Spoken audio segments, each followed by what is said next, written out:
எங்கள் பாட்டி இந்த ரத்தம் ஜெயம்னு எப்போ பார்த்தாலும் சொல்லுவாங்க. நான் சின்ன பையனாக இருக்கிறதுலேருந்து கேட்டுவார், எப்போ பார்த்தாலும் ரத்தம் ஜெயம்.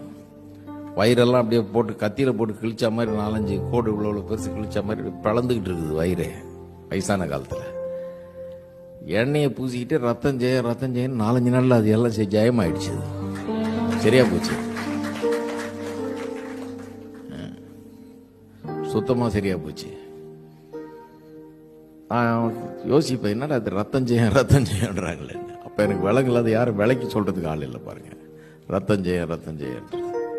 ஆனால் இப்போ எனக்கு விளங்குது, அந்த ரத்த கல்வாரி சிலுவையில் சிந்தின அந்த ரத்தம் அது நம்முடைய பாவத்தை மட்டும் போகிறது இல்லை, நோய்களையும் குணமாக்குகிறது, நம்ம சுத்திகரிக்கிறது, நமக்கு ஒரு புதிய வல்லமையை தருகிறது, புது வாழ்வை தருகிறது, சாபத்தை நீக்கி நமக்கு ஆசீர்வாதத்தை கொண்டு வருகிறது.